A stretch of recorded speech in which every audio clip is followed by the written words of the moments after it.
Good afternoon, ladies and gentlemen. Today on Customer States What, the Toyota Mazda is back for the AC condenser replacement. You guys know what comes next. Let's get into it. So guys, I thought I could be slick. I thought that I could loosen up the radiator and sneak the guy out through here. Well, I can't. I'm gonna have to drain the radiator and probably remove it. I tried, you know, nothing. I tried. I did refer to the repair manual, and it said you gotta remove all this. So I wanted to see if I can get away with it. I cannot. All right, so we're under the vehicle. We have taken it up top, and we disconnected the lower radiator hose. There was a 10mm mounting screw right there, right over there. We drained the radiator via the pet cap. We disconnected the coolant temp sensor. We have disconnected the harness off of the radiator fan shroud, and now we're ready to remove the fan shroud and the radiator. And as you can see right here, that's our leak. That's all dye. I bet once we get this out, we're really going to get a good clear view of the leak. What am I saying? We are going to get a clear view of the leak. Alright, whatever.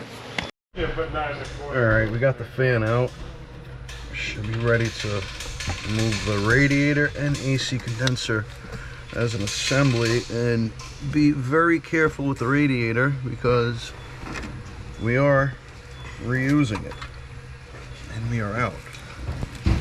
Very good. Now we're gonna set it down very gently. We're gonna have to disconnect the AC condenser from the radiator, and I gotta flip around and do so. Very good. So now here's the radiator, and now here is our AC condenser, and here is our failure. You can clearly see that's green. That's where we were leaking from, and it's a Mazda part. Look at that. And that doesn't look like a traditional Toyota box either, so we're gonna have to open that up and see. Here we have our brand new part. Looks correct. Little Mazda Eagle. Doesn't look like it's damaged. Another Mazda Eagle right there. Oh, look at that. Came with all the mounting brackets. We didn't have to transfer anything over. That's very good. One less thing I gotta deal with, and it came with brand new foam.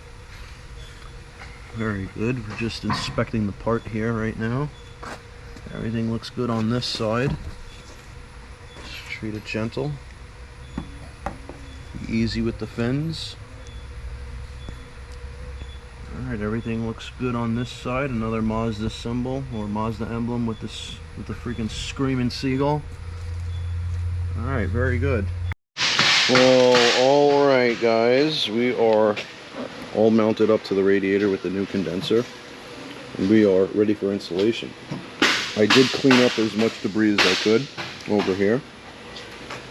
And I did make sure that our rubber mounting grommets are still there over here, and double check the ones that are right there and right there as well. Make sure that they are in their proper positions. Let's get it in. Giggity. Alright.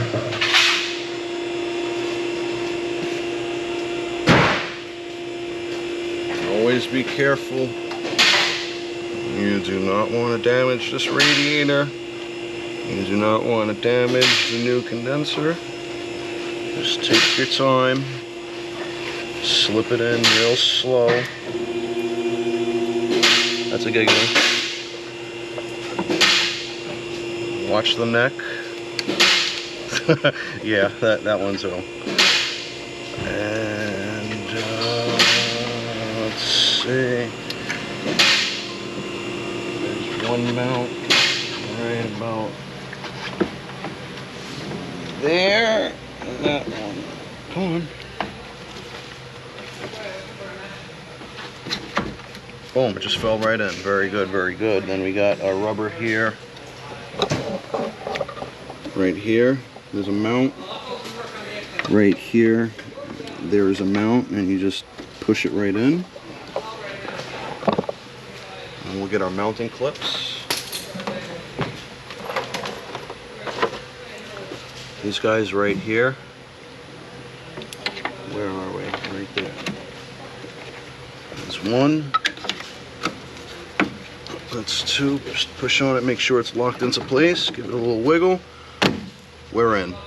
Now, we got to get our fan shroud in, our overflow tank. We got to connect our harness, upper radiator hose, lower radiator hose, and then the coolant that we just saved.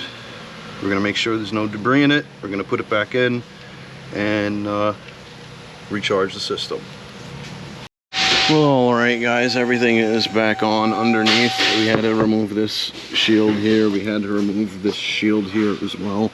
And now we are ready to charge the AC system. We are ready to fill the cooling system, and then we're ready to test operation. Very good. Now our coolant is filled. We got a little bit in the overflow. And we're going to test our AC output here with our temperature probe. Alright, so today it's 84 degrees in the shop.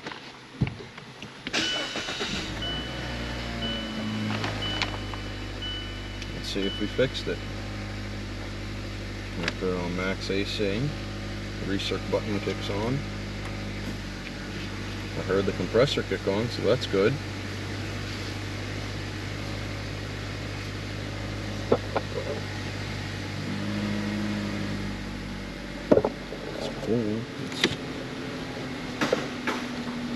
We're going in the right direction. Now normally, depending on the temperature outside, depending the humidity in the air, you want to see a 30-degree difference. So minimally, that's what we're going for today. We're going for a 30-degree difference, but I think we could, I think we're going to do better than that.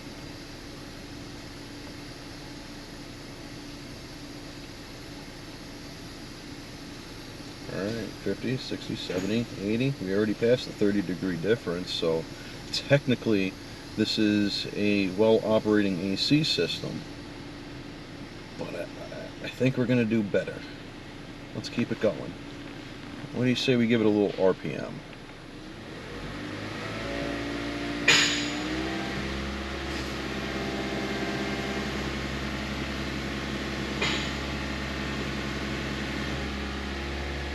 Oh wait.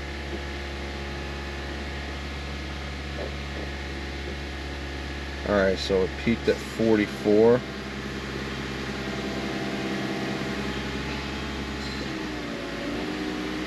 See if we get lower than that. 43. Come on. I would like in the 30s,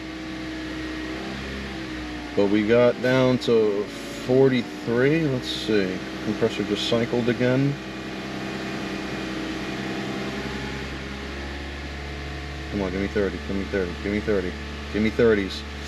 Alright, it's gonna cycle again. Hold on. Alright, it just cycled again. I think we can get into the 30s. Come on.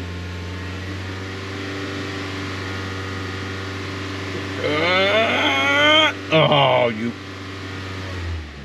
Alright, well, we have well over a 30-degree difference here, ladies and gentlemen, and that's what we want.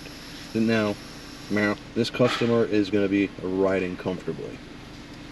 If you guys don't know what to do yet, please like, subscribe, hit that bell notification for further content.